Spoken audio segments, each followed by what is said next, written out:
Le joli mot du jour, aujourd'hui, idoine. Salut chers auditeurs. Pour paraphraser Fernandel, allez hop, un petit bond de presque un siècle en arrière.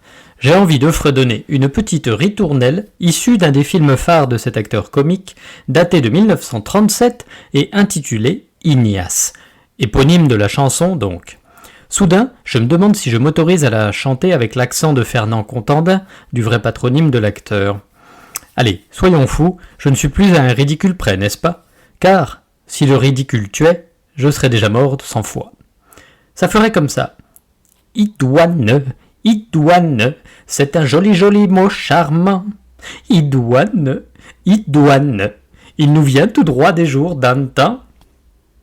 Si j'ai choisi ce joli mot aujourd'hui, c'est moins pour sa signification que pour sa rondeur en bouche, son nez qui fleure bon les souvenirs de nos aïeux, sa robe légère et douce. Car, oui, je trouve le mot idoine tout doux. D'ailleurs, le petit mot doux ne se cache-t-il pas au cœur dit doux Anne ? Vous allez dire que je suis un peu zinzin à m'extasier sur la douceur d'un mot. Et vous n'auriez pas tort.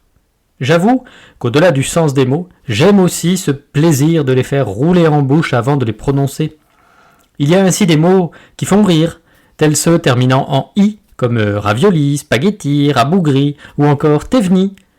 Sans doute parce qu'ils s'achèvent comme l'onomatopée qui désigne le petit rire « hi hi », pas le gros rire du Père Noël « oh oh oh » ou celui du personnage qui s'esclaffe « ha ha ha » en se tapant sur le bide, juste « hi hi hi » qu'on imagine délivré du bout des lèvres par une jeune carmélite toute contrite de timidité. J'aime aussi idoine pour sa terminaison, comme la plupart des vocables qui s'achèvent de même, péritoine, avoine, antimoine, chanoine, pivoine, macédoine, ou encore Antoine. Imaginons dès lors que je m'appelle Antoine Théveny. Ce serait, selon mes critères, à la fois doux et rieur. Ok, je vous l'accorde, je suis définitivement zinzin. Si j'en venais plutôt à la définition d'idoine, on est là pour ça, non ? Dérivé du latin idoneus, qui signifie approprié, propre à, idoine est un terme vieilli, c'est évident. De même racine, en italien et en espagnol, idoneo sera plus usuel dans ces autres langues latines.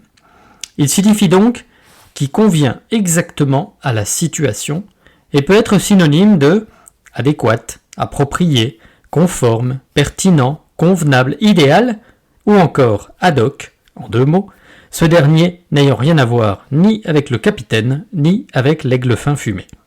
Il est ainsi fréquemment employé par plaisanterie ou ironie, une ironie qui imite le charabia, le salmigondis administratif ou judiciaire. Par exemple, « Subséquemment, il vous faudra présenter à la maréchaussée le permis requis et idoine. » Pourtant, d'après Dupré en 1972, ce terme d'idoine reviendrait même à la mode en ce siècle de technocratie galopante, mais toujours dans un registre soutenu, bien sûr. Comme quoi les mots ça va, ça vient, ça vous prend là, comme ça fait des choses, etc.